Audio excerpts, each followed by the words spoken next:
This episode is brought to you by Absolute Landscapes.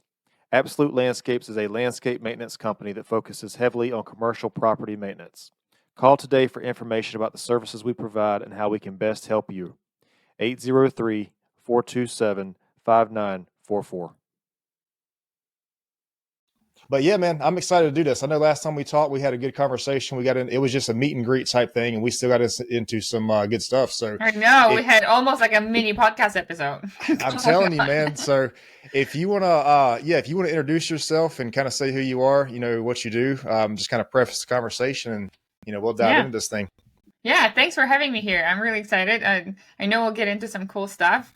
I'm Ara Undis. I am a happiness and confidence coach, and I specialize in food freedom and body image. And basically, I got into it through my own journey that started very innocently with a very innocent goal of weight loss that led me into incredible and crippling insecurities, while having a very societally acceptable body. But it also got me into a very insecure season, like the most insecure season of my life ever. And it was a really dark time back then for me. And talking obsessed with macros, crying when the macros couldn't fit, body pinching, like all of the double checking and making sure my body wasn't getting bigger of any sort, waking up at 4:30 in the morning to work out and being anxious when I couldn't work out. So I'm kind of proud of 4:30 in the morning. Like, I'm kind of proud of that. Yeah, for sure. And it was funny because I had my family over, and my mom and my friend would stay up till 4:30 in the morning talking. I would wake up at 4:30 and go work out. So it was a very intense and interesting time of my life. But I remember being so incredibly insecure. And I was trying to portray confidence or being confident. And I was very celebrated for everything that I accomplished. But I didn't feel that way whatsoever. I mean, it was constant anxiety and constant worrying. What if my body changes? What if I can't work out? What if I can't prep? What if I would literally have anxiety attacks if we got back from somewhere and I didn't have a full Sunday to meal prep for the entire week. So it was very, very anxious time of my life. And at one point I decided I finally was over it. I was over feeling sad, or I was over feeling anxious. I was over feeling insecure about every single thing, and something had to give. So I adopted a tag, a FindYourHappy tag.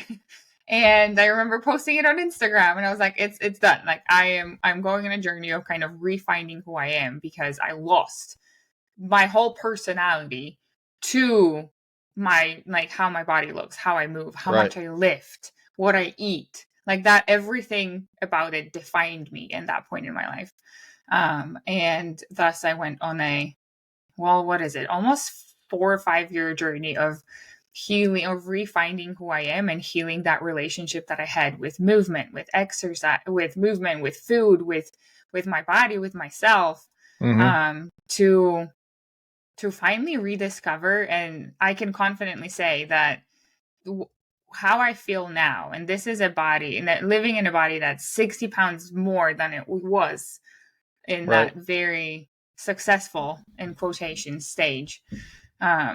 It finally landed in a spot that I never thought was possible. I've never felt this confident, this okay, this happy before. So it's like unlocked another level of knowing what that unconditional confidence feels like. And through that journey, I started as a nutrition coach. And I still am to a point, but it's like through that journey transitioned me into knowing that there's so much more to fitness, to food, to exercise, than just focusing on food and exercise. And it's almost like the catalyst for a life-changing process, a life-changing transformation that can uncover so much about who you are as a person.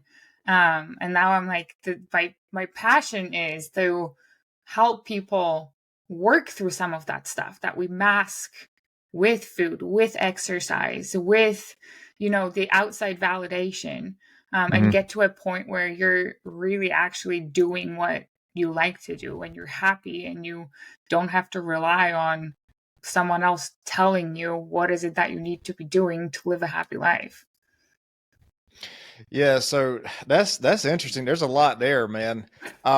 So if I'm understanding this correctly, you felt this way like when you said that you were I guess like fit. You were a fit person and you were feeling this way. Yes, correct. I was I had no, I had, looking at it now, I'm 5'10", I'm a tall individual. I had no right to be at the weight that I was back then from a health standpoint. But yes, there was even at my strongest, when I transitioned, I kind of put it first, it was my smallest, then I kind of put everything on being my strongest. And I felt the most insecure I ever have. Well, but the reason I was asking though is because I feel like this is something that we don't hear often. We usually hear about it like a person being out of shape and then kind of being anxious about that. We don't hear about a person who is like maybe already in shape, even if it's like, I guess maybe too far or whatever. But we usually don't hear about a person who's already like that being anxious like this. So that's why I was asking. Yeah, literally, I was the fittest, the smallest, the most celebrated on the outside. How many people, it almost became my identity. How many people would tell me, it's like, oh my God, you look so good. Like they'd see me work out and it's like, oh my God, you're so muscular, you're so buff. Like all of these adjectives. And there was a lot of pride in that, in what I created. Right. And I look back at it and I was like, holy crap, like I got to a solid place. And I was every ounce of my confidence was tied into that external. So it was tied into either how my body looked. So I was terrified.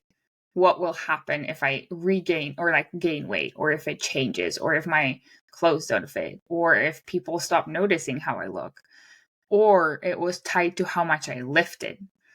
So I started with a not so confident space to like, again, you kind of go on that weight loss journey to, feel a little bit better about yourself. And never have I imagined that I will get to a place that I will achieve that goal of looking a certain way. And it would create anxiety in my life. Yeah, that's crazy, man. What do you think it was that like, and I mean, maybe you touched on this, but so the original reason that you started like working out, like what do you think that was? Like, was it just, you just wanted to be fit, or just, it was very like, I was, it was 2017. So I was almost right after college. I started my first job.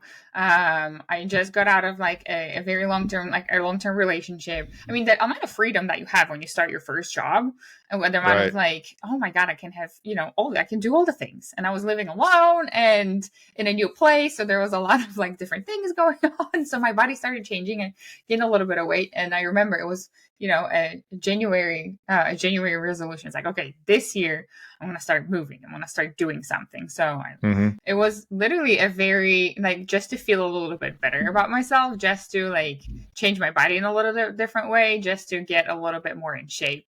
That was the goal. That was the little innocent starting point that just catapulted into all of that.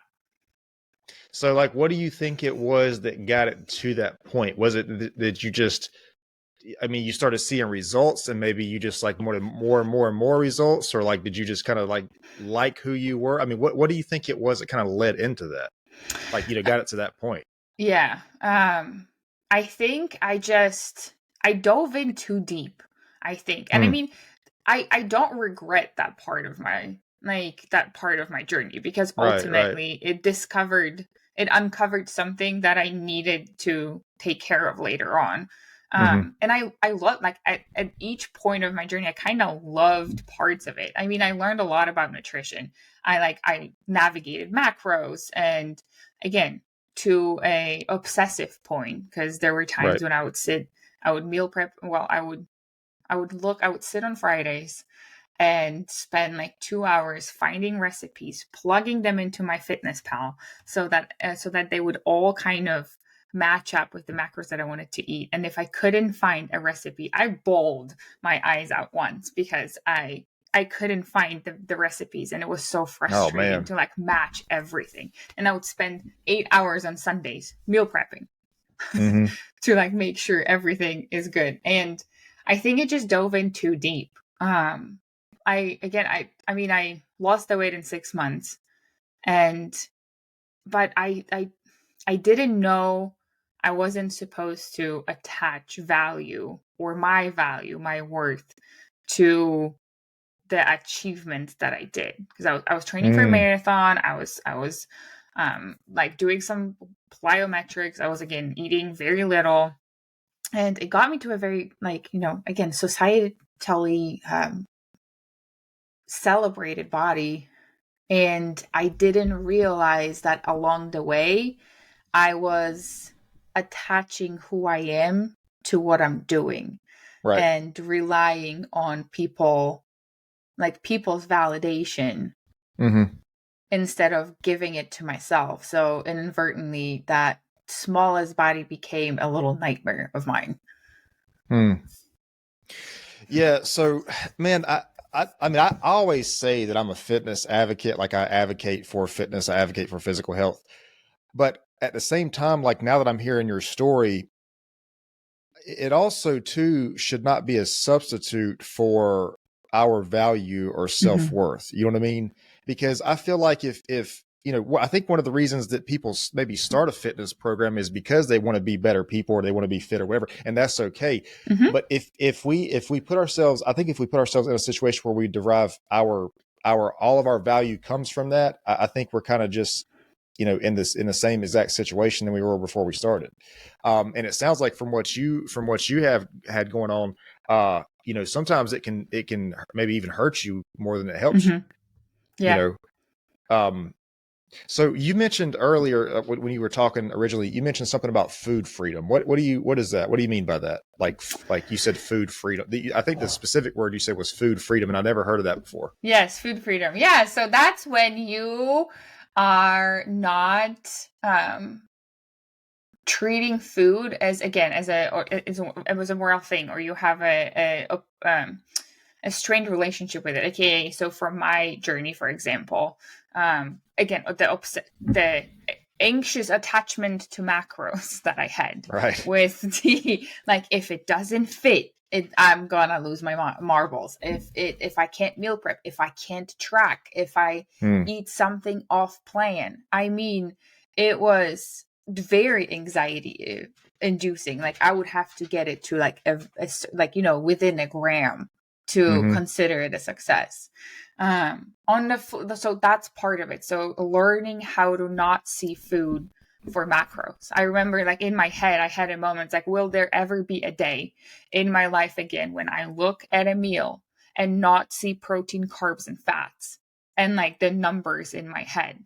Because that's all that my head would translate food to, is numbers and all that. And then on the flip side, it's also fear of certain foods. That's a big one that, you know, I think we all go through, and with everything, with all of the messages that are out there, there's a lot of fear-based approaches or messages out there that, you know, you have to not eat a certain, or like you cannot eat certain foods, or these will be really bad for you, or whatever. And there's, you know, that's a deeper conversation, but it creates a very strained relationship with that food that can affect how you behave, how much power that food has over you.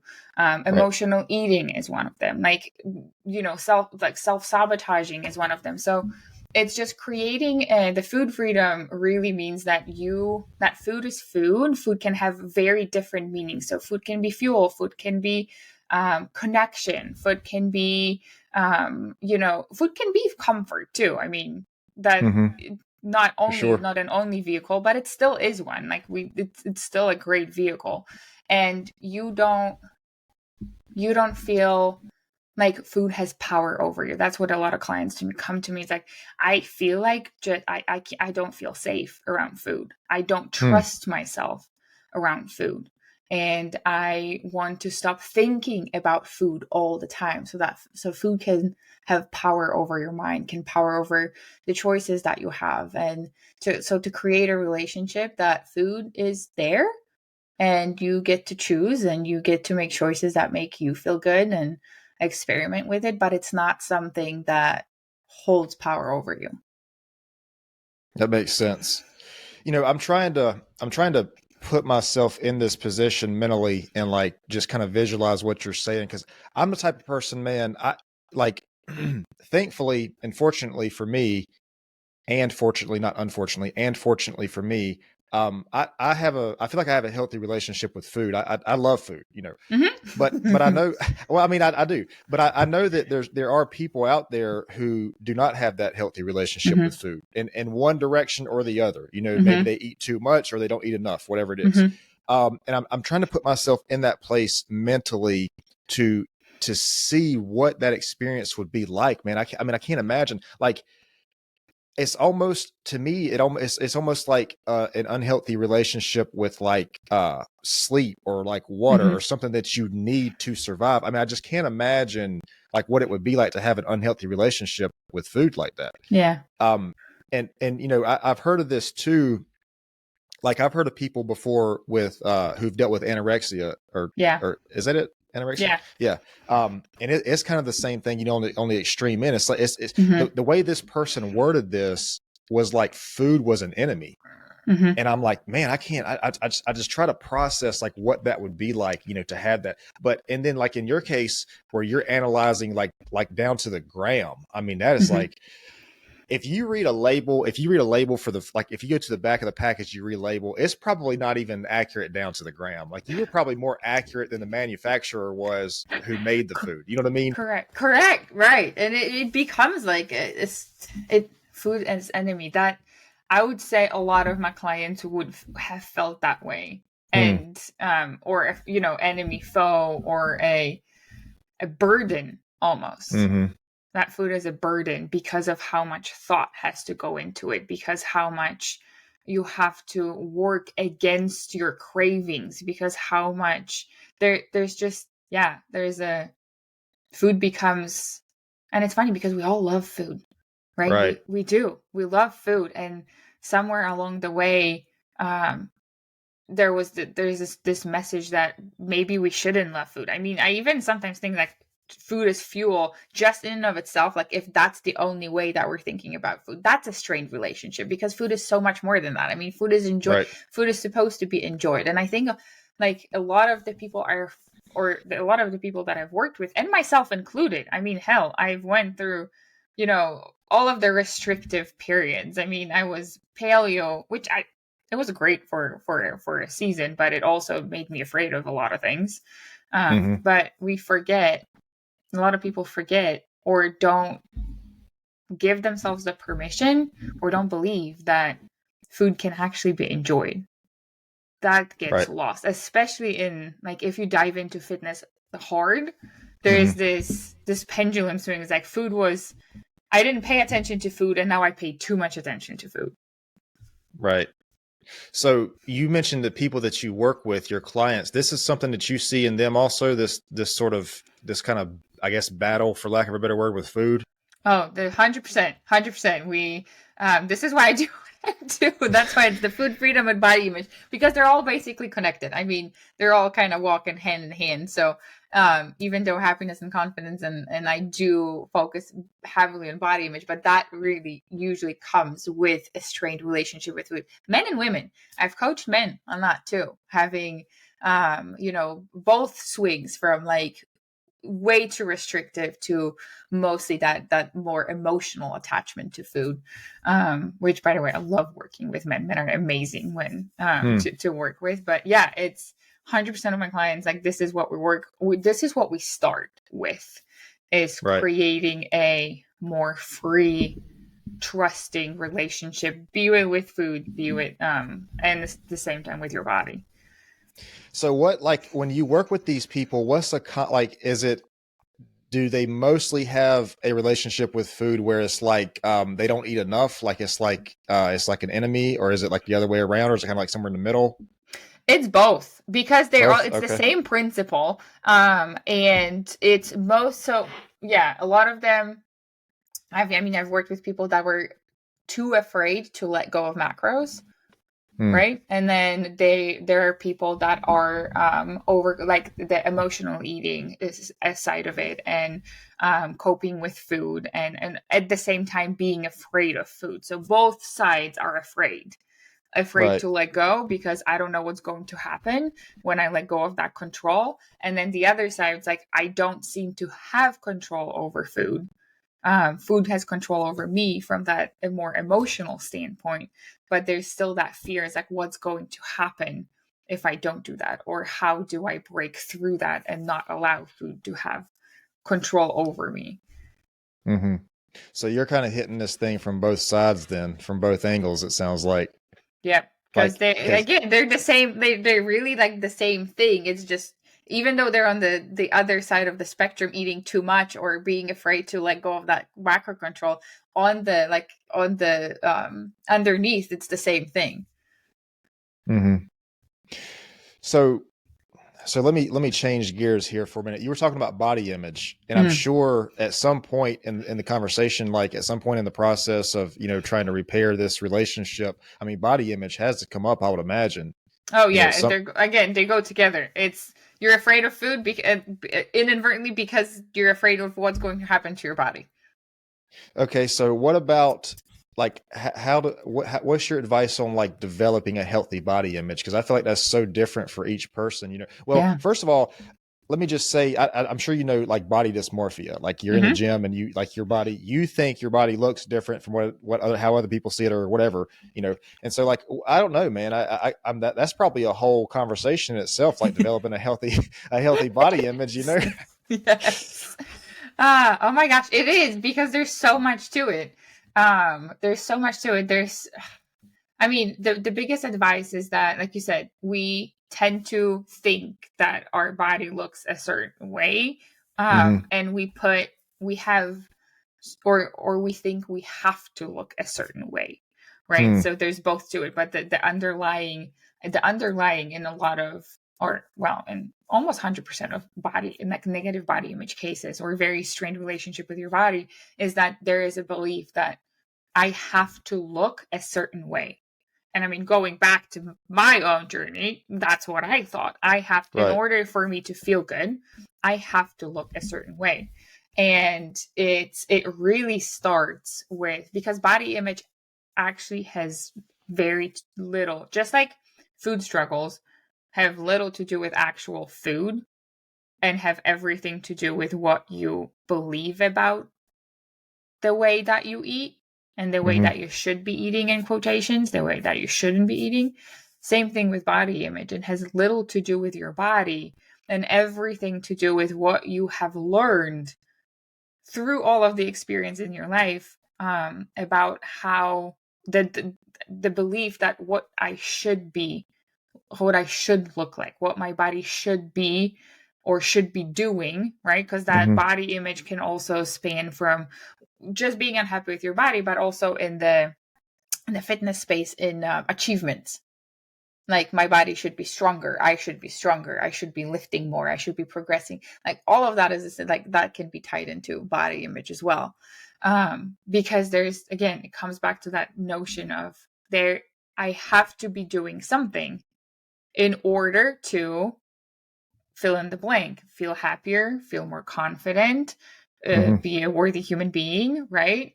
It comes back to that. On the, deep comes back to worthiness.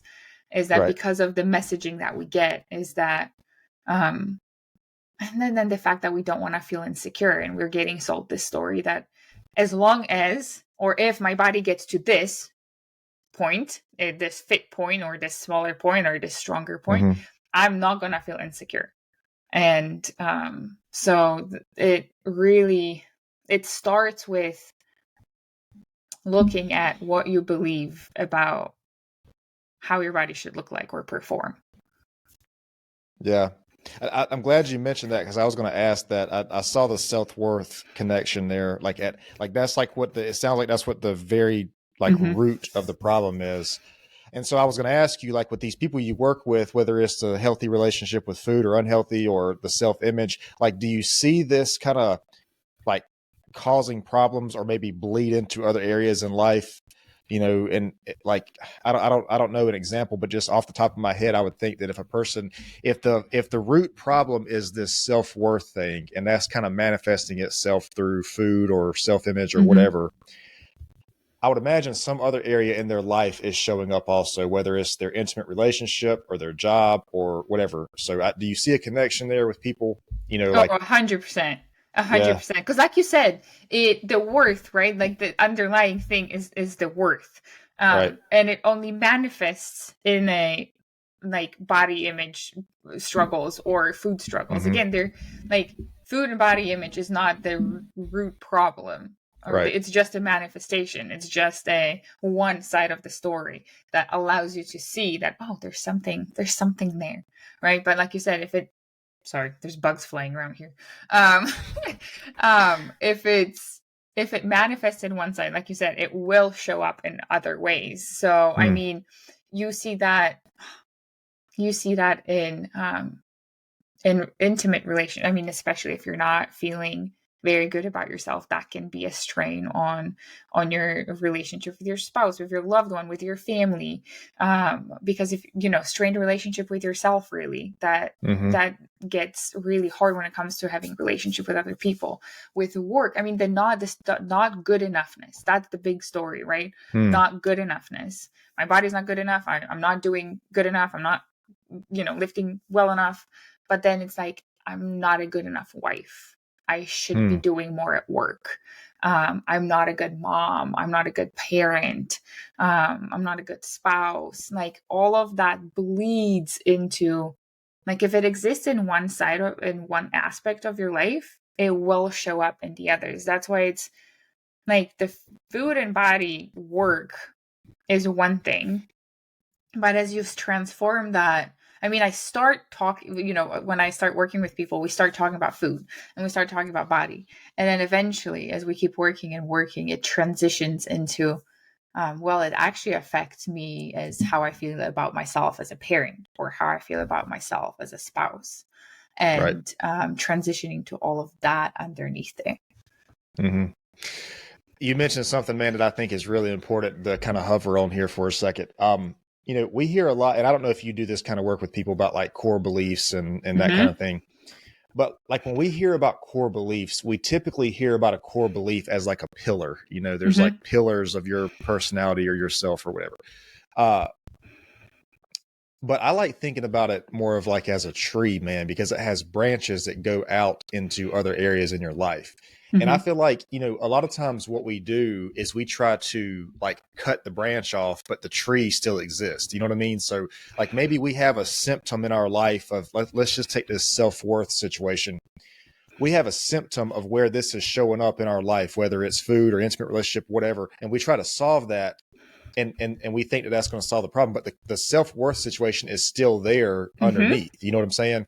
And Correct. so I think it would make much more sense. And I don't know, I'm not saying I have the answer by any means, but I think it would make much more sense to attack the core problem, the base of the tree, versus trying to, think about a tree, man. Think about all the different branches. Like, are you going to just go out and clip every single branch, or are you just going to cut the whole tree down? You know what I mean? Right. And then new Because, branches are going to show up, right? well, that's what I'm saying. Yeah. Yes, exactly. And that's what, sorry, keep going. I was just going to say that's how I see like these core belief situations, because you are right. I mean, it's everywhere. Like if we have and even if you do get it fixed, like let's say you get your intimate relationship fixed.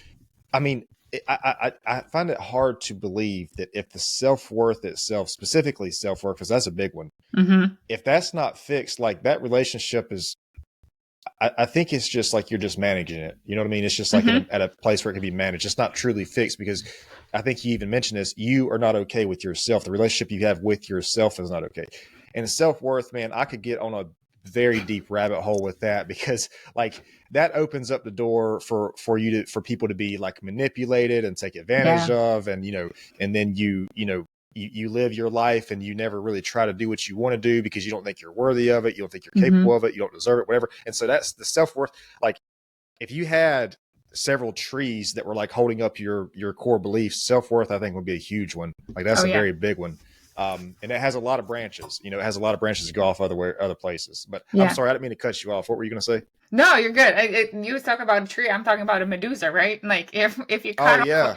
if you cut off like one snake, like 3 others pop up, but you have to cut the head in order to actually make it stop Right. growing. And yeah, a lot of people focus on the symptom, like you said. If I like take food for example, because it's an easy one.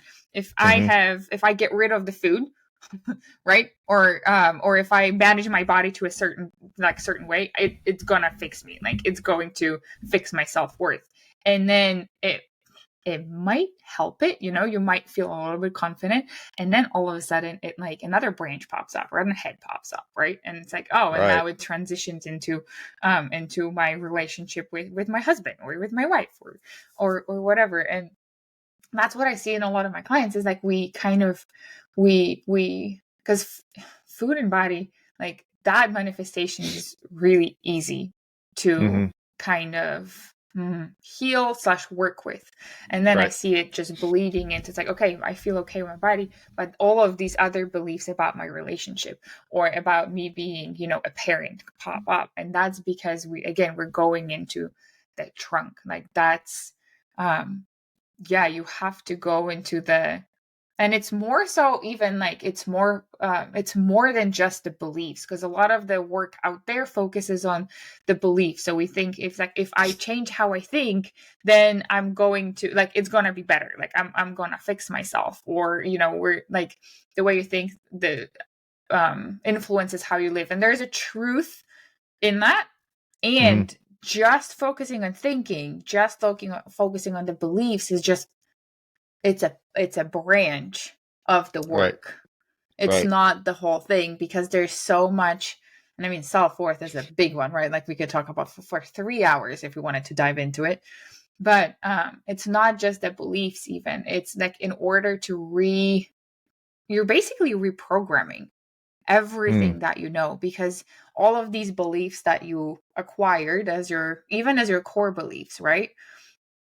You acquired likely when you had no idea what was happening. So you were 3, 4, 5, 7 years old, right? You did not know. Your subconscious was acquiring these beliefs, watching, for example, your parents, what's their relationship? What's their relationship with, like, watching your mom being constantly on a diet, watching your aunt telling your mom that she is fat and should lose weight. Like all of these things that you had no clue what it meant. Your subconscious was grabbing and growing that tree, right? And so you're basically needing to reprogram, and it's not just the thoughts, because the thoughts are one thing, but also every emotion, every subconscious programming, like diving deeper into the subconscious. There's just so much to it that's why it's not a 2-3 months and you're going to be feeling like a new person, because that reprogramming takes a long time. And until you get to that trunk, that self-worth trunk, then you're, like you said, you're just dealing with the branches, and the deeper issue is still there. Yeah. You mentioned something that I think is a really good point, which is, a lot of these beliefs we have, these core beliefs, these trees, like a lot of these beliefs are not even our beliefs. They were given to us as children. And I don't think, or we acquired them as we, became adults at somewhere along the way. But I don't think I think there's like a big sense of like guilt around these core beliefs we have, or maybe shame even. Like if a person, if a person goes to a therapist or whoever, and they say, they start working through these problems, and it turns out they have a self-worth core belief. Like, I feel like it's very easy for people to hear that and like be somewhat maybe shamed or maybe embarrassed by it or whatever. But like the thing is, man, this is something that was instilled in you in an environment that you were in as a child or a young person. And like, this belief is not your fault. Now, in saying that, like, it's not your fault, but it's 100% your responsibility to fix it. I will say that. I believe that. But it's like these beliefs that you have, man, were not even like, this isn't, you didn't consciously have this thought of yourself. This is how the world interacted with you as a child when you didn't know anything. Like you thought the world was your immediate surroundings, and you thought that's how it was. And I think this is something that's getting a lot of traction these days. Like this is something that's kind of getting out there in the internet and everything. People are kind of like realizing this thing that we kind of learn these beliefs as we go through life, and then we get to an adult, we become an adult, and we realize that these things are influencing like everything that we do. You know, but the crazy part about that is it's influencing so much of your life, and it's not even something that you truly believe about yourself. That's the crazy, which means that wherever that belief came from, whether it was school or your parents or whoever, those people vicariously are influencing your life because of the beliefs that's been instilled in you. And that's the crazy part. Like that's what's really crazy about it. Like if you don't become aware of that, and you don't like try to focus inwards on that and fix that, however long that happens that you don't address that, these people or outside influences continue to basically dictate your life. Very, very true. I mean, I had a conversation with someone. It's like a very, not stupid, but like a very simple example. And that you can, a lot of people might probably relate to that, but like cleaning the house, even keeping a house clean. I mean, back in the other generation, that was a thing, right? So I had a conversation with someone like, I don't know why I get so freaking frustrated and scared and anxious when there's clutter in my house. And we got to a point, it's like, even though she hasn't lived with her parents in a long time, her mom's voice is the one that she hears whenever she sees clutter, because of again, like you said, that outside influence lives rent free in your mind, and it dictates everything. And I think that's what we don't learn that. Well, I mean, there's it's getting traction now, but majority of the people, majority of the parents, like we don't learn the fact that we get to choose what we get to want to believe, right? We don't question anything. We lose that ability to question. We just kind of take it at face value. It's like, if my mind tells me this, then this is true. If that person told me that, this is true, right? And we get lost in all of this, and we let everybody else besides ourselves to guide our life. I mean, especially in the social media world, like subconscious programming, that's a one thing, right? Because that's a huge point where your parents or school or whatever, or church or whatever, right, is influencing your life, and you're not even realizing that, because that's what we don't do, is we don't stop to think. We worry about the fact that we're not confident or that we have to change something, but we don't stop to think, what is influencing that? Where did I pick that up from? Because that's scary, right? Going into your mind and looking at the things that you actually believe. Like a lot of the people that are like, it's scary. That's the scary work, because we don't like going into the details, especially our mind doesn't like going into the details. We're scared of the details. So if I don't have to look at it, I'm going to pretend it doesn't exist. And yet we let everybody else decide what feels good for us besides ourselves. Yeah, that's a really good point, man. And that's so good. Like that is such a major point.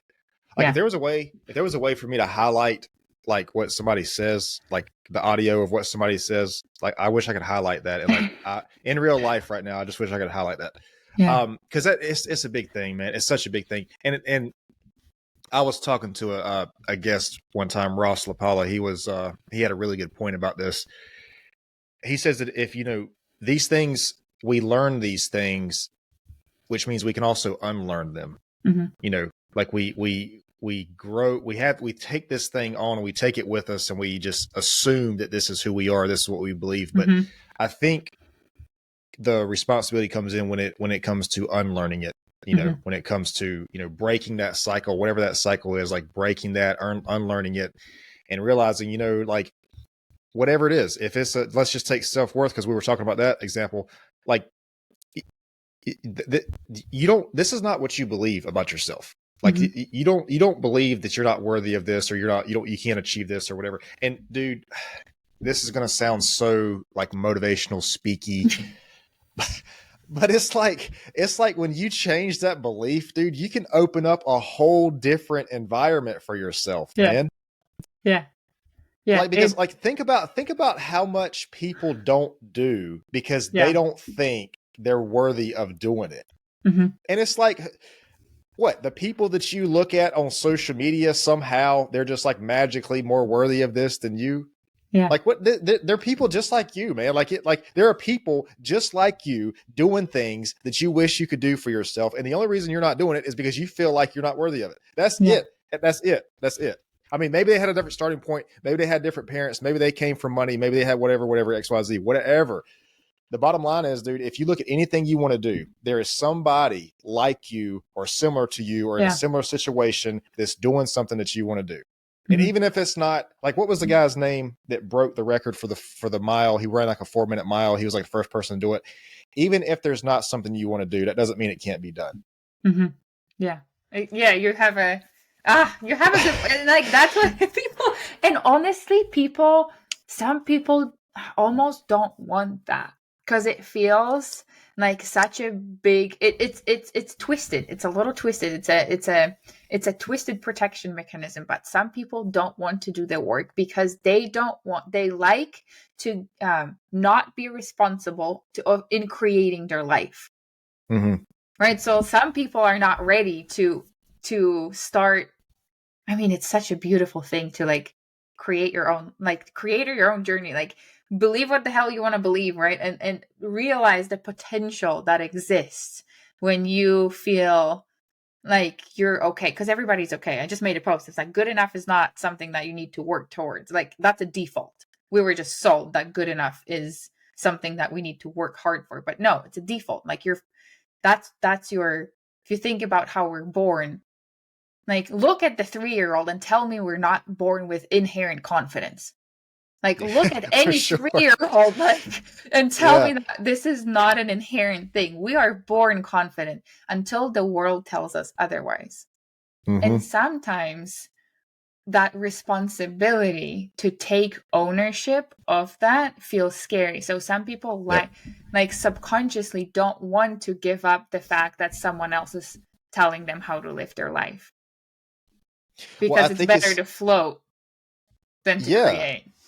But I think you mentioned, you hit it too. I think it's because it's scary. You know, it's scary because we don't know. Like we could try this thing and fail, and we would rather be, 50% happy doing what somebody else wants us to do and not fail, because it means that at least the outcome is guaranteed. At least we know what's going to happen. And dude, let me tell you something, man. I think one of like a big motivator for me is looking at myself. If I'm fortunate enough to make it to like 90 years old, looking at myself as a 90-year-old man and regretting things that I didn't do because of what? Because I was scared that like I did it and I might fail. Like this is a rabbit hole. I'm just going to say this. If you do something and you fail, like what is really the failure? Like if you do something, it doesn't work out, you have that experience. I say this all the time. You do something, it doesn't work out, you have that experience, you become a better person because of it. Like even if you have a goal, even if you try to achieve something or try to attain something or try to get somewhere, if you don't get there, and this is why I say focus on being the person who is in that role. If you want to be a CEO, become a CEO. Forget the job, forget the company, whatever. Do what a CEO does. What does a CEO do? They're up at 5 a.m. They do all this other stuff. They work till whatever, do all these things, like become that person that you want to be, because even if you don't get to that goal, you are the person who is able to achieve and live that goal. And you like that person that you become on that journey. That's the prize. That's it right there. I mean, the journey is the prize. That's why I say the journey is the prize, because yes, you should have goals. Okay. You should have different ways to achieve that goal. Because when you try to get a goal, it's not going to be a straight shot. There's going to be like things change along the way. And if you stay dedicated to the goal, you have a better chance of getting to the goal versus if you focus on the path to the goal, because that's probably going to change like 100 times before you get there. I'm just saying, if you focus on becoming the person who is able to live this life that this goal that you want to have is going to require you to live. Mm-hmm. Yeah, exactly. 100%. I mean, going full circle, back to body, back to food, right? Why do we set these goals, like wanting to eat better or weight loss or whatever, or stronger or whatever that is? Because it's not the goal itself. It's how you feel when that goal, or how you want to feel, how you think you're going to feel when you achieve that goal, right? Mm-hmm. And big part of that is creating that as you're going towards the goal, because the feeling that you want on the other side, you don't have to create it. It's already there. You just forget, right? Yep. So it's becoming the person, becoming what you want, and then going towards that without that pressure. It takes out so much less pressure, because even if, like, CEO example, right?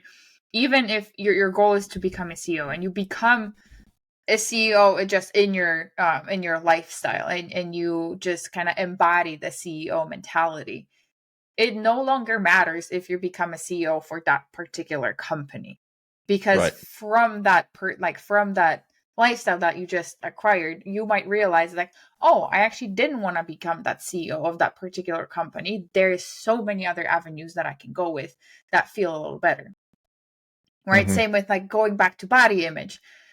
Your goal is to feel better in your body. You think it's a weight loss goal.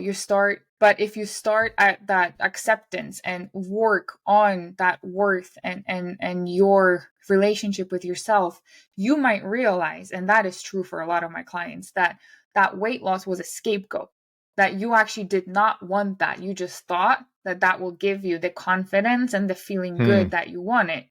But as you do the work in the middle of it, you realize, like, I did not, that's why I struggled so much. That's why the self-sabotage was there, because subconsciously I did not want to lose weight anymore. I just wanted to feel good. And that was just one of the ways that I knew. And now I learned different ways, and I want to go a different direction. Right. Yeah. I love the way you said that, man. This makes me think of, like, Tony Robbins talks a lot about identity, taking an identity and, like, speaking your identity and being your identity.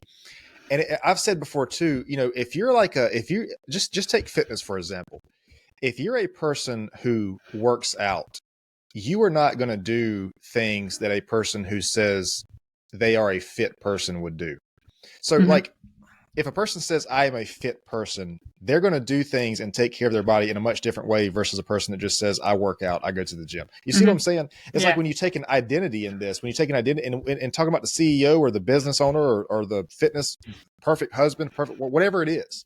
Like if you can enforce your identity and the thing that you are working toward, if you can, like, what am I trying to say here? If you can build your identity with the thing that you are doing, it just makes it stronger. I feel like maybe like, it's and there's a catch in that, because, like, it's both working towards having the the what's like a healthy person, right, or a fit person or a CEO or whatever, and being careful to not make it your entire identity, right? Because that's just a part of who you are, right? And because that's what I see a lot of my clients do, is like they have a certain identity in mind, like I am the fit person, I am the whatever person, I am I am the bad mom, even. Like the I am is a very powerful statement. And exactly, for sure. Like it's a very powerful statement. So it can go both ways. It can be a positive impact where it's like, I am a CEO, so I'm going to act as a CEO. And if you say, for example, I am a people pleaser, you fulfill that identity too. You keep fulfilling that identity. So making sure that what follows the I am is also not making it your whole identity, because it's just a part of you. Because as soon as you make it your whole identity, if I don't become a CEO, then what? If I've all of a sudden, like, for example, a fit person, I am a fit person, it might spark that I'm living as like a fit person. But if one day down the road you get into an accident, God bless, please let's not, like, I'm not wishing that upon anybody, right? But you get into an accident or you break or something prevents you from working out, from doing the things, and your body changes and all of a sudden doesn't fit the I am fit personality, I am fit persona, then you might feel like, who am I now? Yeah. My whole personality just gets vanished because of that one thing. So it's very important. Like, that's one of the core teachings that I do too, is to have to know that, or detach yourself almost from that, so that to not make it your whole person, to know that you are a whole person.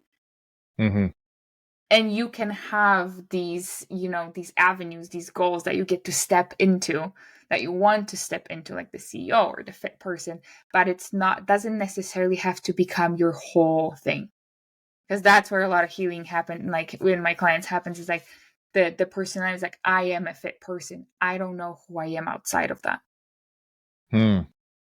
That's a really good point. Yeah, that's a really good point. And I feel like that's an authentic point. I feel like you're kind of, sharing some of your experience. I feel like that you're kind of sharing, like, because I mean, I don't know, I needed to hear that because I've never been on that side of it. You know what I mean? But you had that experience where I felt like maybe, I don't know if you said this or if you were implying it, but you maybe went too far with it, yeah, I love that. I love the wisdom from that. Listen, I promised you a break. Let's take a break really quick. We'll be right. I know I'm a couple minutes over, but we'll take a break really quick. I don't really want to stop right now, man, because we're kind of getting into the meat of this, but we'll be right back. Pick it right back up. Okay, so to get back into this identity thing, that's a really good point, man, because I feel like that is a good point, because if you do take an identity in something, what happens if it doesn't work? What happens if it fails? And then what happens? And this is why, like, this makes me think, kind of go back to our earlier point. Well, so about the self-worth situation, if your worth, like, comes from an outside source or comes from a thing, what happens if that thing disappears? Like, the issue is still there. That's, what I mean? Exactly. That's why a lot of people, like, especially in the body image space, that's what this is so prevalent in the body image space, because we attach our worth, or inadvertently kind of end up attaching the worth to how our body looks like. And so you hear people saying a lot of the times, I felt so confident when I was fitter or smaller or weighed this way, right? And now I'm not, which tells me, and this is where the distinction between conditional confidence and unconditional confidence came up, is because that confidence that you felt when you were smaller or fitter or stronger or whatever, right, was fleeting, because it was attached to a thing that, as soon as that thing changed, aka your body, as soon as that thing changed, right, it supposedly went away. Spoiler alert, that, again, looking at the 3-year-old, we were always confident, so that confidence never goes away. But as we go through life, like, same with that identity, it's so important to take a note and be really aware of what we're attaching ourselves to. And I see that a lot in mom spaces too. I mean, once you step into, like, motherhood or whatever, like, you almost don't know what else is out there. So fitness, like, for me, like you said, I was implying that was kind of my journey too, because yes, I was the fit personality. I was the healthy person, in quotations. I was the strong person, the one that worked out in the morning, blah, blah, the dedicated person. And through that, like, there was that attachment that, okay. And that's why that journey was so hard, because I had to let go of those identities, or of those supposed identities. It's like, I have to let go of the way I eat. I have to let go of the way I exercise. I have to let go of what my body looks like or looked like before. And then the big question is, like, what happens then? So it's this whole rediscovery of who are you outside of that one personality that you took on, that gave you the outside validation. It gave you all of the other tools, right? Because I mean, I learned a heck ton about, staying healthy, like, what my body responds to, how I feel good when I eat, how I feel good when I move. And that personality also can take over. Yep. So how do you do you work with people when for like finding that healthy sense of identity, I guess is a good way to put it, like that healthy, like who am, because I would imagine if the people that talk to you, like this sounds like it might be a reoccurring theme, this Yeah. that maybe it's attached to this thing. And so like what's your advice on somebody who's like in that spot where they do find their identity attached to this thing? It's actually very simple. And it's also like a lot of people forget about that. But that's why I like part of my thing is like find your happy slash happiness coach. Because we forget to do the things that we enjoy. A lot of the times we sell ourselves on the things that, I mean, you know, in like, I do enjoy movement, for example, right? So I love moving, and there's people that hate moving in a certain Mm-hmm. way, right? But we, again, through giving the power to the external world to tell us what we enjoy, like not only how we live, but also what we need to be enjoying. Like we let the world tell us what we should be enjoying. I should be enjoying this. I should be enjoying that. And we forget to do the things that we actually enjoy. So part of the process that I go through with every single one of my clients, I mean, the deeper part of it all is rediscovering who you are outside of every single label that you've ever put on yourself. Right? Because if you come back to the I am period, I don't have to be anything in order to feel worthy. I am. That's it. Like Right. you get these other personalities, yes, but underneath all of that, there's just you. And that's the person that really gets to dictate how you live your life. And that starts with finding the things that you actually like doing, not because someone told you you have to like to do it. It's the ones that you have maybe put off, or I mean, lifting is like a good example. Like a lot of people feel forced to lift and they abandon every other form of movement that they enjoy: walking, dancing, Zumba, yoga, whatever. And it's so it's coming back to what you actually enjoy doing: eating, like living.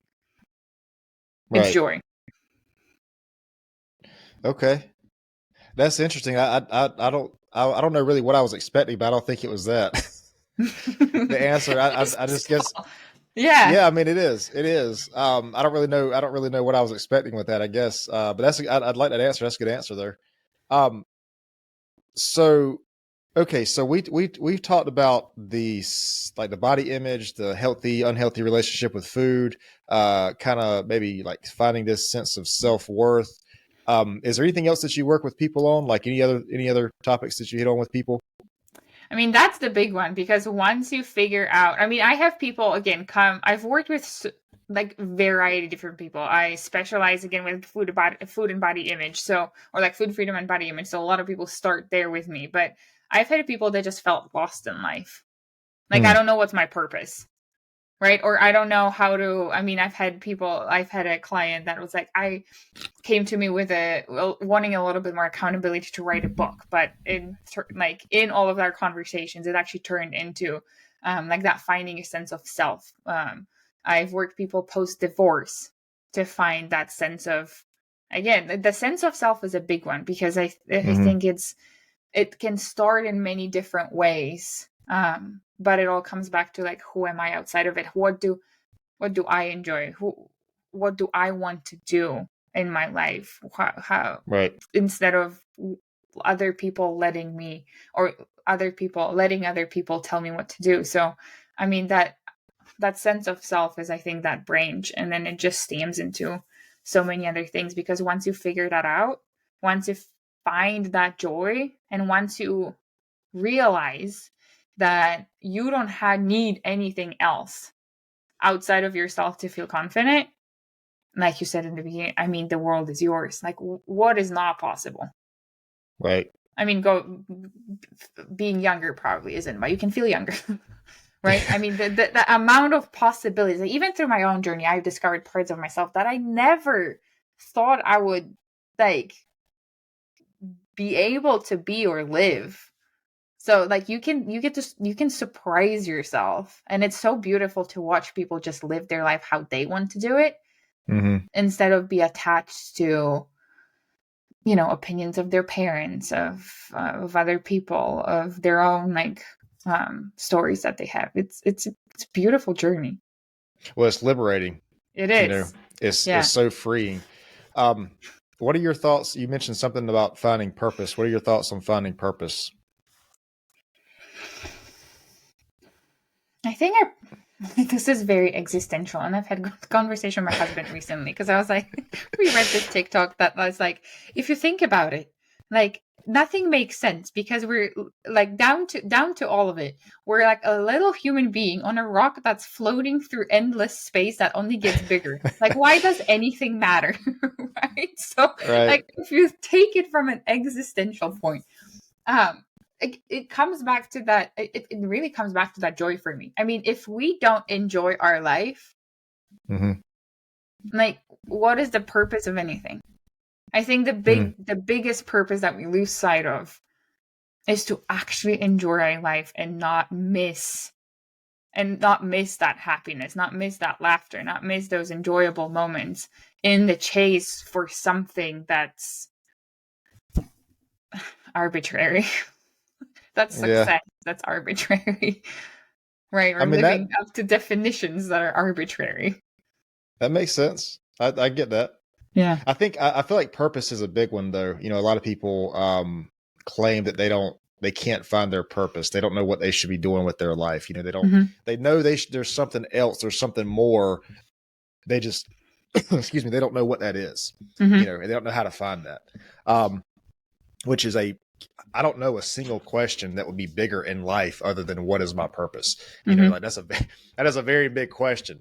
And it's a very big responsibility if somebody asks you that question, because you're like, I mean, at the end of the day, how do you really know? Right.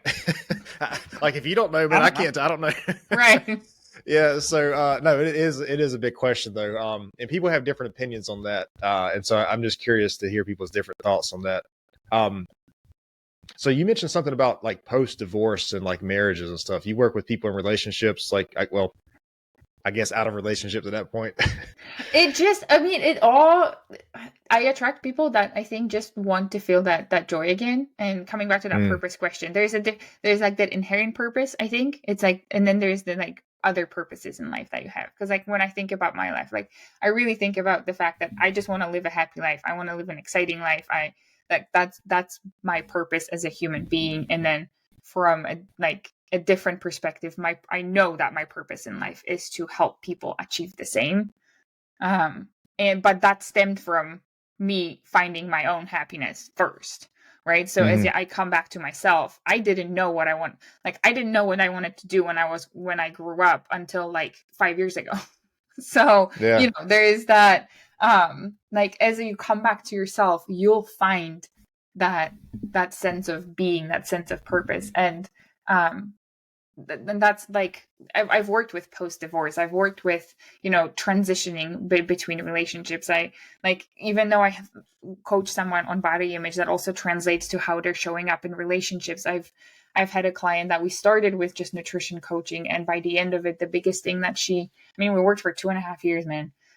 But one of the most beautiful things that she took out of it was how to communicate calmly, compassionately, and openly on topics that were so scary, that's so polarizing, for example, in their family. Because a lot of the work, like I said earlier, is not just the beliefs, right? But it's also the subconscious, and a lot of it is also emotional work. Right? I love emotional work. I love working with people, like in teaching people that emotions are safe, that there isn't a bad emotion that you get to feel, and that really creating the sense of calm and not danger, no matter what emotion you have, insecurity, like being okay with the quote unquote negative side of emotions that we never learned as kids, because again, that was taboo, right? As soon as you start crying, as soon as you start being angry, go to your room, come back when you feel happy, right? So that's this, like, we were almost punished for feeling. So a big part of it is also being, like, knowing that every single emotion has a place, and being okay, like, and not becoming or being okay with that, knowing how to handle them, knowing how to be with those emotions instead of shutting them down or judging them, because that, again, opens so many avenues in how you're living. Yeah, that like emotions are a big one, man, because I think you're right. I think a lot of people are afraid to feel and explore those emotions. But the thing, like, what's crazy about emotions, man, is like, there's never been an emotion that's like hurt somebody or killed somebody. Mm-hmm. I mean, maybe somebody reacts when they're emotional to themselves or other people, but it's the action, Mm-hmm. it's what they do that hurts themselves or other people. It's not the emotion. The emotion is just kind of there. Like it's if you use it correctly, I think it's meant to guide you and push you in another direction Mm-hmm. when you're in a stable mindset, not when the emotions are high and everything's Mm-hmm. flooded and everything. But yeah, we just have this fear of emotions, man, and I think you're right. That makes a lot of sense because of the way a lot of us, I think, dealt with emotions as children. I think that makes a lot of sense. But also, if you can just go into that and just like sit with that emotion or explore it or figure out what is it trying to tell you or whatever.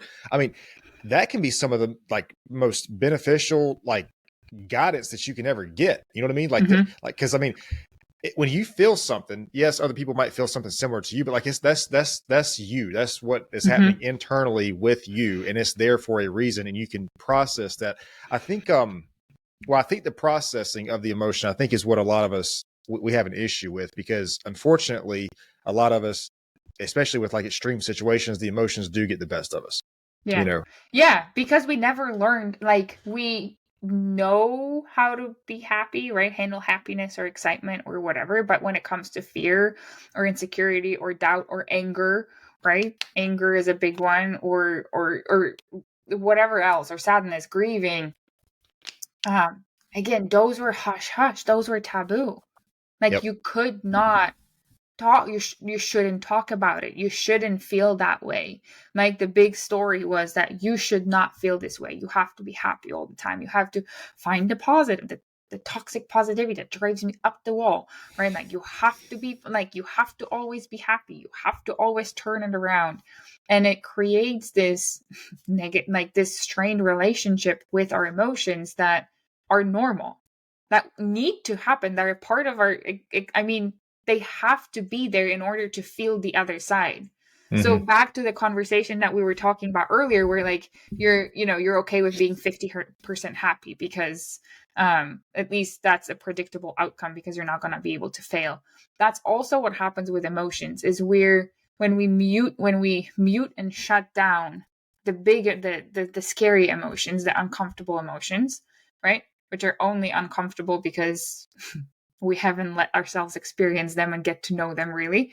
When we mute those, we ultimately mute our ability to be like truly happy and truly excited and truly just on the positive sort of like comfortable side of things, because one cannot exist without the other. Like, you cannot be happy if there is no sadness. If you cannot be confident if there's no insecurity.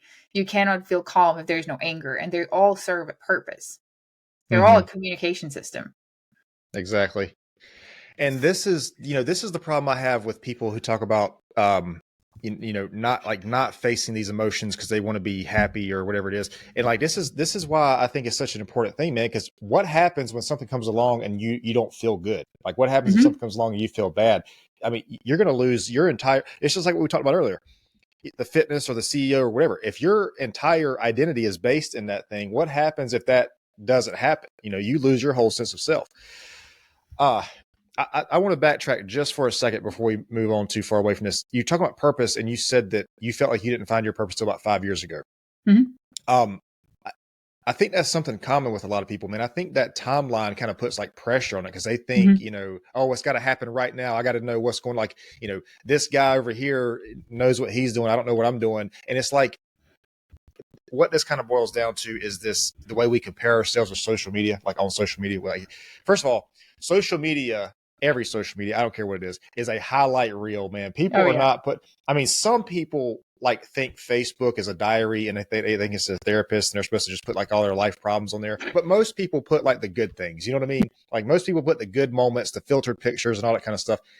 And the problem is, like, we compare ourselves, first of all, to the best parts of somebody else's life. And we say, oh, well, I mean, compared to that, I think my life sucks. But we don't see what's going on behind the scenes. You know, we don't see the 100 pictures they took before the one they posted. We just see the one that's got a lot of filters and everything on it. But then also too, like, people, and this is something that really, really irritates me, man, because for somehow, somewhere along the way, social media has glamorized entrepreneurship and fitness to the point where people believe it's an overnight thing.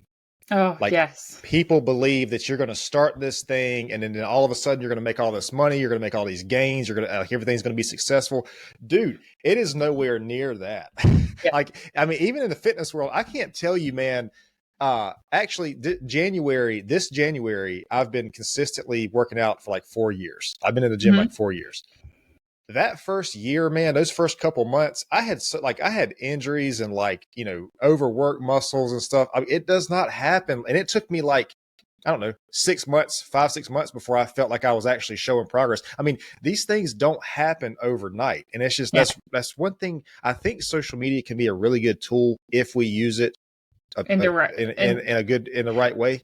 Yeah. But then also too, like, we're comparing, like, it's like entrepreneur, and even relationships. You see, even relationships, like, people, you know, they want to go to social media and put like their relationship and how great it is and all this kind of stuff, and then other relationships see that and it's like, oh man, that sucks, I wish I had that. And it's like, we compare ourselves to somebody else's highlight reel is the best way to say that. But to go back to your point, you said that you didn't feel like you found your purpose till 5 years ago. I think when we we see what everybody else is doing, we think we're supposed to have it figured out by a certain age, by 25 or 30 or 20, you know, or whatever it is. And I think, like, what was it? Sam Walton. I think Sam Walton started Walmart when he was like 45 or something like that. Right. I mean, there's so many. There's that one Facebook post that keeps like popping up in my head, and I don't remember all the names, but like, people restart at 70, restart at, like, you know, 80. I mean, there's like, even in the fitness world, there's this one, Joan, I think her name is. She started lifting when she was 70 something years old, and she turned her life around. Oh my God, Joan is amazing. Joan is amazing. So yeah, she started lifting when she was like 70 or something like that. I mean, yeah, the timelines, the comparisons, it's, again, constructs that we take from other people, right? Constructs that we take from other people. I even had a, like, coming back to, I mean, it comes back to like the definitions that we, again, put on ourselves, because someone else said that this is it. I have to get it by this time. I have to figure out by this time. And if I don't, then I'm a complete failure. And, you know, like, my life is going to be not what I want it to be. And coming back to that, also, social media post is like, yes, they put up highlight reels, and I'm like, even the hardest moments are still a polished, hardest moment. Like, it's a chosen glimpse that you put out there. And I will even say, I will even share my own experience from what I used to do on social media when I was in the depths of insecurity. I would put up the posts that I felt confident in to convince myself that I was confident. So on the outside, someone looking in onto my account back then would say, oh my God, like, she's so confident. She feels so happy, you know, all the smiles and all that. And I would do that. I would put up these posts to convince myself that I was confident, because on the flip side of that, I was nothing close to it. Right. So I would even argue that all of the people that put up, not all, but a lot of the content out there that feels very confident, that feels very happy, there is a huge part of insecurity on the other side, huge part of, like, fear, doubt, like, whatever, all of the emotions, that posting on social media to gain the validation is a way to, like, they do that to boost their confidence, because they're not feeling that way at all. Because I did that, and if I did that, there's 100 other people that are doing it. Exactly. Yeah, that's a good point. And if that's the reason you're doing that, man, if you're on this, you know, self-improvement journey to, I'm not saying you, I'm saying anybody. If you're doing that to post these things online, to post these pictures or these quotes or whatever it is, I mean, I can't think of anything else that would be more disrespectful and like almost harmful to yourself. You know what I mean? Because that's a long, exaggerated lie to yourself.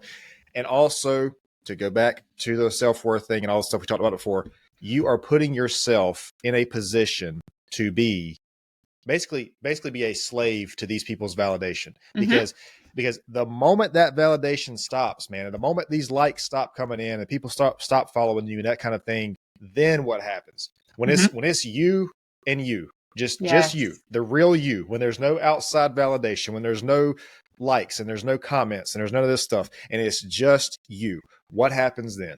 Yeah. Like, can you be okay with yourself? And that's the thing, man. Like that, this is why this really irritates me about this social media thing, because it makes it, first of all, it makes it seem like it's easy. And then people try to do it. Like, I'm talking about anything. People try to do these things and they say, oh, well, damn it. It's not, this is hard. It's obviously not for me. And it's like, no, it might be for you, man. It's just going to take a minute to like build something of value. That's one problem. The other problem is it conditions all of us to be dependent on these other, like these I can't, dude. I don't want to go off on a rant. I'll just say this. I can feel it boiling in there. No, I'll just say this, man. When I first got on Facebook, however long ago that was, I don't know, like probably 10, like 13 years ago now. Something like that. Like I was like, dude, there are people who put things on this thing like just for people to like it, just for that little notification to pop up on their phone that somebody liked. I'm like, these people are doing that just for that. And like, I'm thinking to myself, like, I wonder how many of these people actually believe what it is that they're writing on this thing.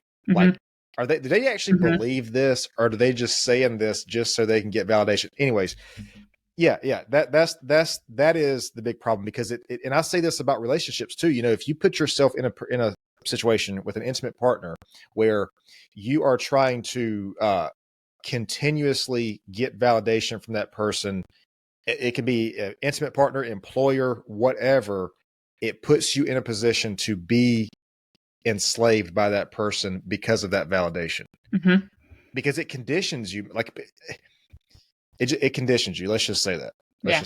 And this is like it's such a widespread thing. Like you see it, especially with like the next generation coming up, man. Like these people, like they're. I think I had my first cell phone when I was like 13, maybe 12, 13, something like that. And we didn't have any of that. We had MySpace back in my day. Okay. I had MySpace. I did have MySpace. And we had, the only thing we had on our phones was a snake game. Yeah. And that was, and in the MySpace thing, like the biggest issue was if you had your top 5 friends or whatever, if you moved a person out of order, that was like the end of a friendship. That's like that's what the problem. That was gossip. That was a big gossip. It's like, oh my God, what happened? You're like, what happened? But then now, like, there's so many different forms of this, man. Like, there's all these apps, and like everything is just online, and we're just being flooded with this attention and dopamine and validation. And I'm not a psychologist, man, but I would love to talk to one and see what they think about this. Like, how is this going to influence the future? Basically. I mean, yeah, I think that's why, because you're talking here like the instant gratification, right? Where it's like we believe we're getting sold 2 things. One, that it's easy and it's going to happen in like this, right? 2, that once I get there, I will not feel bad again. That's another big lie that's getting sold for profit, for attention, for whatever, is that once you get to a certain point, once you reach a certain goal, all of the other bad things are going away.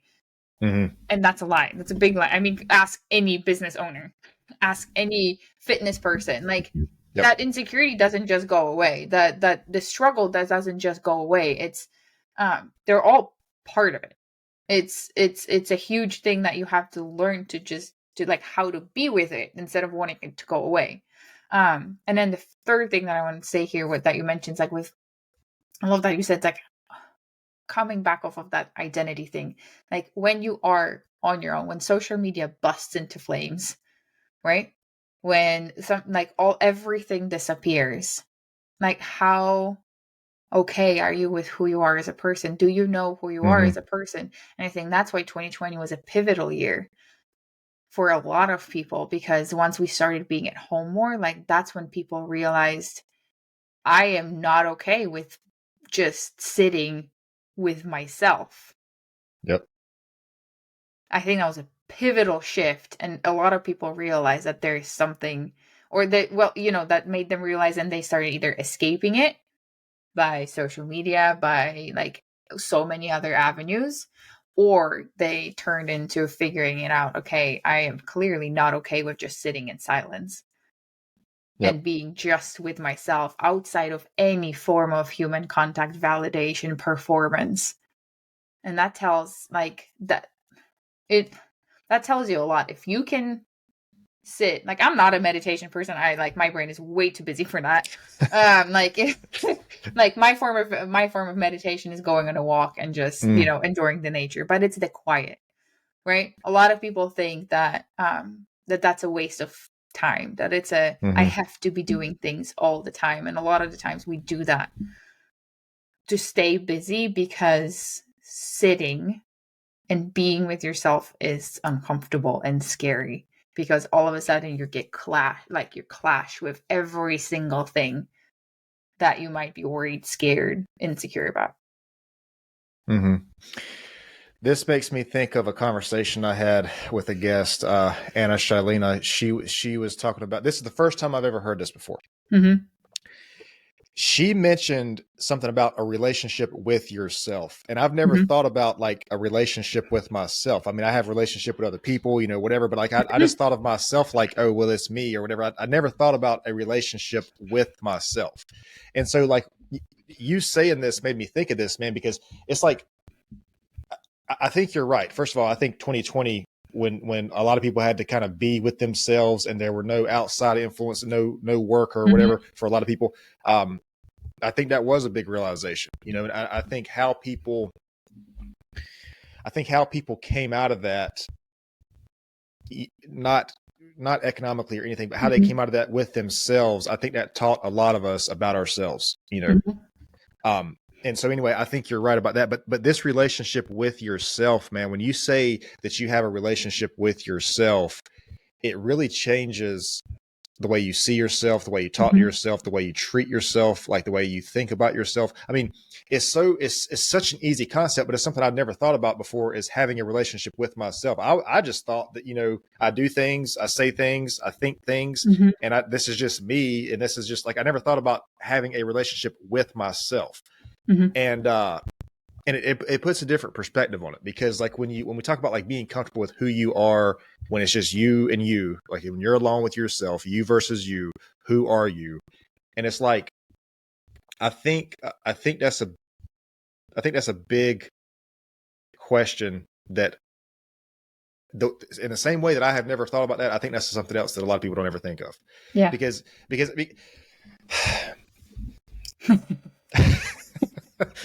We're going again. I don't want to, man. I don't want to. I think I've talked about this enough that people know like where I'm going with this, but I'm just saying that the relationship with yourself, man, it really matters. Like, what you say about yourself, how you treat yourself, And because this kind of bleeds into another thing too, that I talk about a lot is, like, okay, so you have a friend or you have a husband or you have a wife or whatever it is. If you tell a person a thing and you do that thing, that person trusts you. Okay, we all understand that. If you break somebody's trust, I think we all understand that. But I think something that a lot of us don't really think of is like keeping those promises with ourselves. If we tell ourselves we're going to do something and we don't do it, like we think that we're just whatever. But you're breaking promises that you're making to yourself. And then what that does over time, if you do that over time, you become a person that you can't trust yourself. Like you can't trust your own intuition. If you have a thought about something or an ambition, a desire, you can't trust yourself. Versus if you do the opposite, if you keep the promises you make to yourself and you say a thing and you do that thing, and then over time you become a person that you can trust. And we were talking earlier about self-confidence. I think that's what self-confidence is. I don't know the literal definition from the dictionary, but I think just my interpretation, I think self-confidence is when you can trust yourself and you don't need that outside validation or whatever it is, because you trust you know yourself, you trust yourself. And again, we think that when we don't keep these promises to ourselves. We think it's okay because it's us, but it's not okay, because in the long run, you either become the person you can trust or you don't become the person you can trust. And then when you're in those situations, when it's just you versus you, that's when that really comes, that's when that really comes to light, basically, when you see if you can trust yourself, like who you are with yourself. Yeah. I don't know if you know this or not. Do you know who Andrew Huberman is? Yes. Huberman Lab. Okay, so what I'm about to say, I'm gonna reference his podcast here for a second. He was just talking to David Goggins. I don't know if you know who Goggins is or not. So there's actually an area of the brain called the anterior midcingulate cortex, which gets bigger when you do things that you do not want to do, but you do it anyways. So in layman's terms, and I'm not going to explain it any more than that because I don't understand it any more than that. I'm just referencing Andrew Huberman. Basically, discipline is a muscle. Discipline is a muscle in the brain that they can see changes when you do the things that you don't want to do. So if it's something like running or fitness or whatever, and I'm just saying over time, that strengthens. But all this boils down to what we're talking about. You versus you. Man, I think that's that relationship with yourself. That relationship, like, can you depend on yourself? Can you rely on yourself? Can you trust yourself? Like, how do you feel about? Do you value the relationship with yourself enough to say, you know what, like, I don't want this energy around me. I don't want this negativity around me. I want to take better care of my body, whether that's physically or mentally or emotionally. Because this is something else I say too, man. Assuming that your fitness plan and your fitness life is in a healthy space, you don't. Not only do you filter the food that you eat, but you also filter like everything that's around you. When you take care of your body, you take care of your body. So you're not just filtering the food, you're also filtering the energy from people. You're also filtering what comes to you emotionally and mentally. Like there's certain environments you don't want to be in. A lot of people, you see a lot of people when they start a fitness plan, they quit alcohol or cigarettes or whatever it is, and so you just filter all these different things. And this is why I tell people that I think like being physically fit or healthy or having some sort of consciousness. And I'm not saying you have to be in the gym every single day, but just something, just have some sort of, like, if you walk, 10 minutes a day, whatever it is, if you are aware of that, if you're conscious of that, if you have that, I think that is one of the cornerstones. From that point, I think a lot of other things can benefit in your life from that point. Yeah. I love that. I was trying to keep track of my points. I'm sorry. No, you're good. You're good. I just went on like a 10-minute rant. I was like, I want to talk about this, and I was like, okay, points. I love the promises because it is ultimately, like I phrase it to my clients too, is like a promise to yourself, and also thinking about it like with the relationship to yourself. A lot of us, and it kind of goes back to the promises in a second, because we have a very judgmental relationship with ourselves, very critical, very shameful, guilt-filled, fear-based, judgmental relationship with ourselves, because that's what we were taught to do. We have to guilt, shame, scare ourselves into doing something. Otherwise, we're not going to be able to do it. We have a very judgmental relationship with ourselves. That's why a lot of people, like you said, struggle, not only 2020, but in the evenings. That's a very scary time for people, because all of the things that we thought we were supposed to do, or we didn't follow through on, that inner judgmental little bastards coming out and like talking, berating yourself, basically, right? We have a default of a very judgmental relationship that doesn't feel good. And part of the promises, and part of this creating a better relationship with yourself, is shifting it to a curious one. Right? Because berating yourself, we are living in a fear-based society. If we don't fear something, we're not going to change it. And there's truth to that. And when you change that, so habits, for example, right? When you change a habit based on fear, that's fleeting. That's not genuine. It could be, it's not 100% of the case. It could be.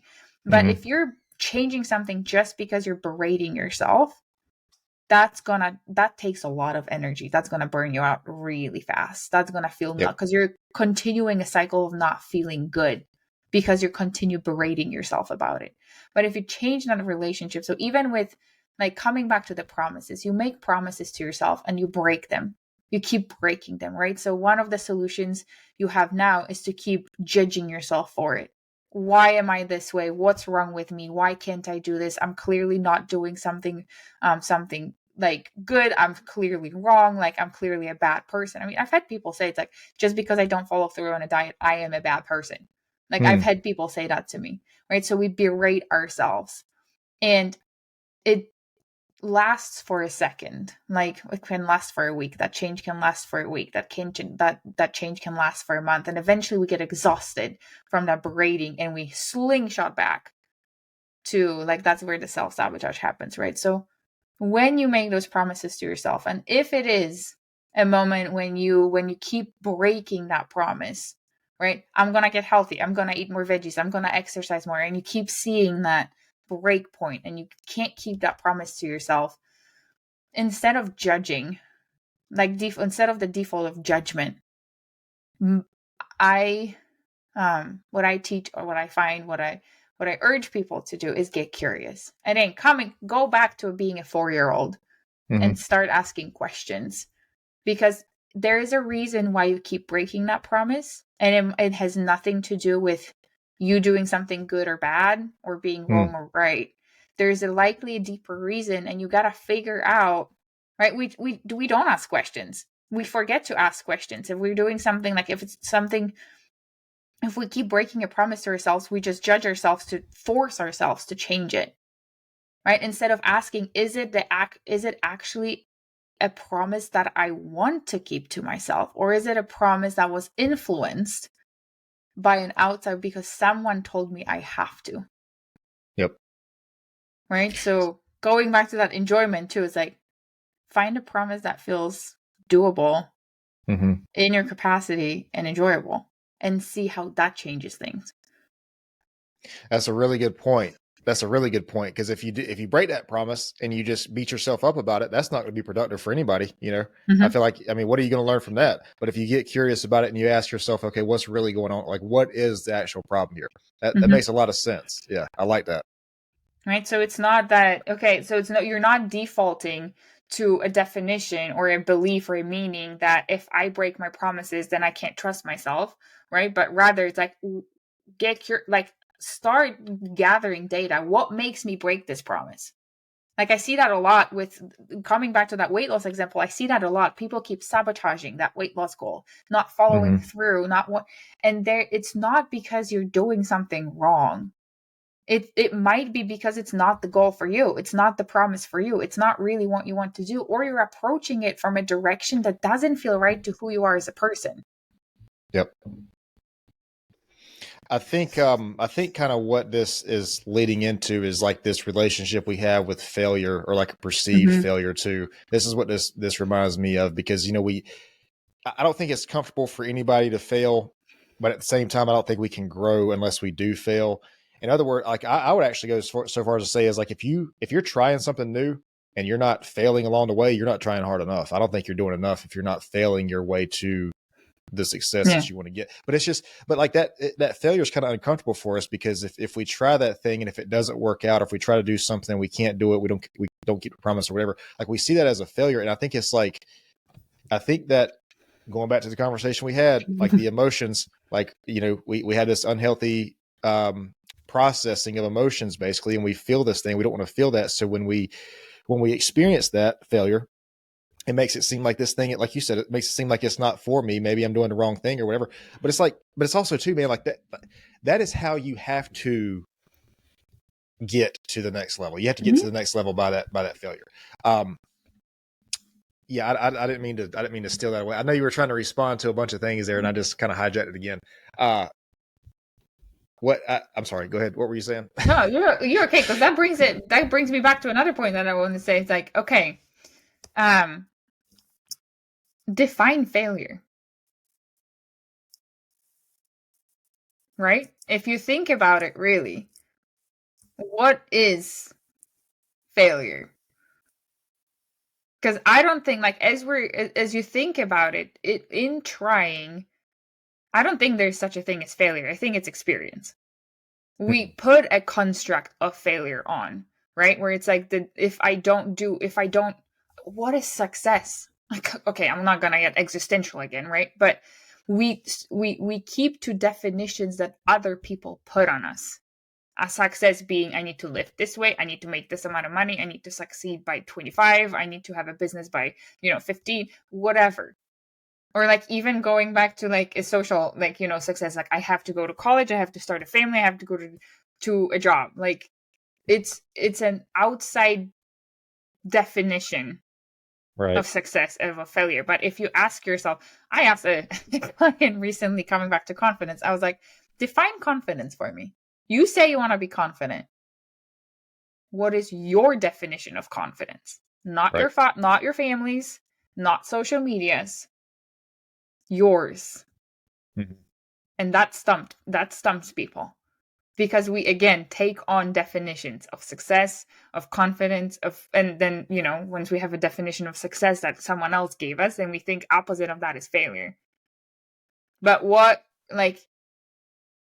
is there a failure if we keep trying?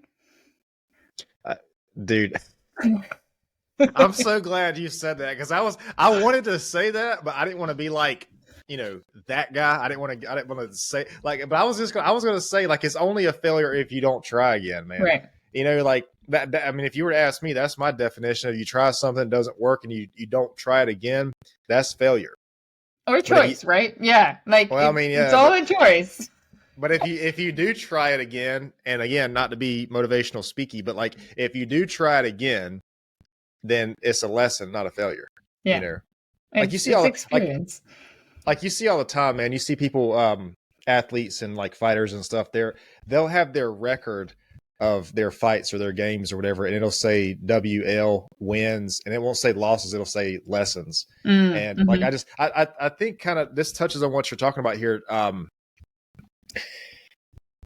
Defining all these terms for ourselves, I think, is really important, because I think you are right. I think we have I think like these things come from the outside world, and they tell us what these things are supposed to mean. To go back again, what we talked about earlier, you're supposed to have this thing figured out by 25 or 30. You're supposed to be this person. This is what this means. This is what you're supposed to do. And I think when we redefine that for ourselves, we've already talked about this too. It's liberating, man. It's like, first of all, it takes the comparison away. It puts your life in perspective for what your life is and should be for you. And then it gives you a clear starting point and a clear goal to work towards, because now you know what everything means. But you can't, like, it's impossible, dude, and this is why I think you were kind of headed towards this. Success is relative. Like, success means something different to everybody. I mean, success to one person might be, 7 cars and, 7 digits in the bank. Somebody else, it might be completely different. And you can't, I love that you just said that, because I think it is important to define what these things mean to us, so that we know where we're starting from and where we're at. Yeah. Like, we get stuck in definitions that other people gave us, because I mean, as you're learning as a child, right? Like, that is a thing. You're learning because someone else is telling you what things are in the world. If someone taught you that blue is yellow, you'd believe that blue is yellow. Exactly. Right? Like there's the definitions that it's part of life that we learn from other people. And there becomes a point where we are conscious adults and we have our mind to ourselves, and we get to start asking questions and redefining things for us. It doesn't have to look all the same, right? Someone else's success does not have to mean that that's my success, right? Exactly. Or coming back to that confidence, like, just because someone else is confident in a very loud way, for example, or they're very outgoing or whatever, or they wear bright colors, it doesn't have to mean that that's what you're striving towards. Your confidence can be entirely different. Like, that particular client that I was talking towards, like, I loved her confidence definition, but you said it was, keeping promises to yourself and following you through for that, right? And then hers was I want to be authentically and vulnerably me. And that's it. Right? So everybody can have, and it can shift too. Those definitions are not static. That's another point. Like it can shift, right? The more you grow, the more you learn. The definitions, like maybe at 15, that's the point of success that you were striving towards, were 7 cars and 7 figures in the bank, right? But by 25, for example, you're went on an existential journey and figured out that you're just a person on a rock in space. So what does it all even matter? So maybe the success for you is really to live an enjoyable life. Yep. Right. But it's the continuous questioning and redefining things for yourself, taking into account the things that you learned and making it your own. Because you know yourself best. Nobody else knows you like you do. For sure. Man, is it Ada? Is it Ada or Ada? Yeah, Ada. Ada. Okay. Listen, we touched on so much. Like, we touched on so much here. And I feel like it's another 45 minutes has already flown by. Like, I feel like we've been talking 10 minutes. Is there anything we didn't cover that you wanted to cover, that you wanted to touch on that we didn't? No, I think we covered a lot. I mean, man, if we open another wormhole, we're gonna be here for another 2 hours. Yeah. No, I think we covered a lot. Do you have a promotion that you want to promote, or any kind of website or social media or anything? Yeah, for sure. Put out there? You can, the easiest way to find me is on my Instagram, which is just my first and last name, Ada Undis. So that's where I hang out the most. If you want to find out what I do and how I work with people, I do have a website, FYHappy.com. So FindYourHappy.com. And then I do have a couple things coming up. I have my small group program called Confident You that's going to be starting early February. Still ironing out the detail, but it's a very small, very powerful experience to start transforming the relationship that you have with yourself, with your body, with the negative language in your mind. So it's going to be my 3rd cohort, and I'm really excited about it. It's always a very, very powerful experience. And then if any of your listeners are interested in what this work looks like and would like to have a powerful conversation, I will, they can either find me on social media, but I will also share their link for you to share, so that they can, if they wanted to have a powerful conversation, to book a session and see what life can look like, what clarity they need from that. So it's a session devoted to just getting a little bit of clarity on how that confident, happy life can look like for you. Yeah, please do send me the link, and I'll attach it to everything. So one thing that I always ask people before we close out, if you had to kind of pinpoint one of the most important lessons you've ever learned in your life, something that you would be comfortable sharing, it can be related to fitness and health, or maybe not, just something that you would be comfortable sharing, one of the most important lessons you've ever learned, most valuable lessons. What do you think that would be? I'm going to go back to, since all of, like, a lot of my journey was around confidence. One of the biggest turning points and lessons that changed everything for me, outside of the fact that go enjoy your life and start doing things that you actually enjoy and not because someone else told you to do so, is that true confidence, and that's kind of quoting one of my mentors, that true confidence doesn't lie in the absence of insecurity, but rather in the embrace of the insecurity. And that can be to any other emotion, but that was, like, near and dear to my heart.